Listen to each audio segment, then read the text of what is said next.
বললেই ওরা বুঝে ফেলতো যে মোহাম্মদ বলতে চায় কি। আমরা এতিমের মাল আত্মসাৎ করে খাই, আর কোরআনে কারিমের আয়াত পড়ে আমাদেরকে জানাতে চায় যারা এতিমের মাল খায় তারা জাহান্নামের আগুন খায়।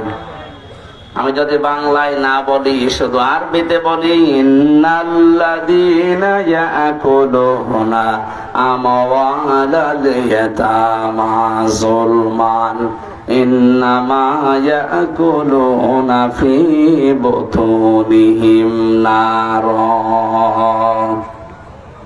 এ পর্যন্ত বলার পরে কিছু বুঝেছেন?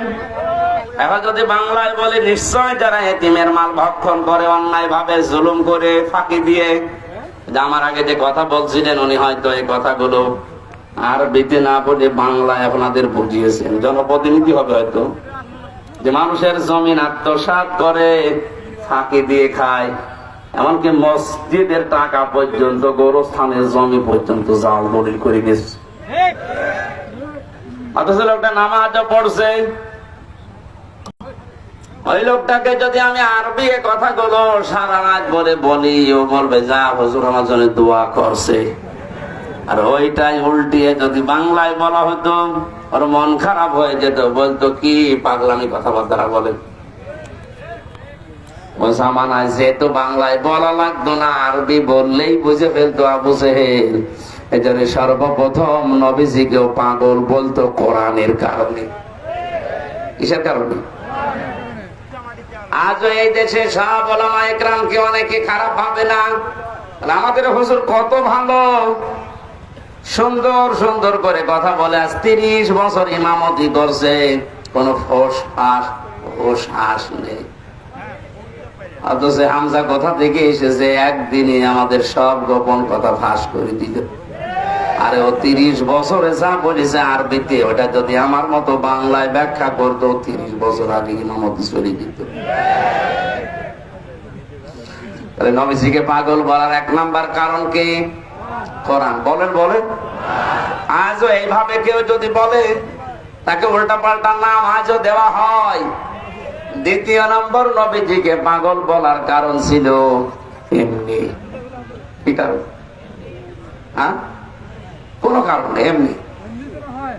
আমি যদি এখন হারুনকে বলি রাজাকার, তো বলে কেন বললেন? এমনি।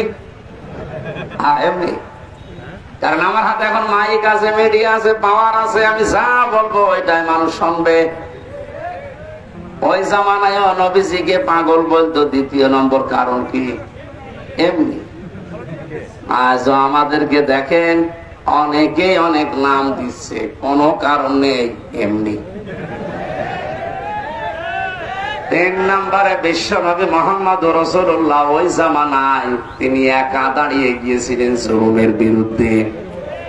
আজকে বীরগঞ্জ থানার পাশে যে মসজিদ আছে, ওই জায়গায় যদি কেউ একটা লাল শালো টাঙিয়ে মাজার বানিয়ে সেজদা দেয়, আমি যদি এদেরকে মুসল্লি 5000 মুসল্লি নিয়ে বলি এখানে খারাপ কাজ হচ্ছে, ইসলাম বিরোধী, এটা বন্ধ করা লাগবে, চলেন যাই, আজকেই বন্ধ করব, আমার মনে হয় 4999 জন মুসল্লি বলবে হুজুর দরকার নেই, দিনকাল ভালো না।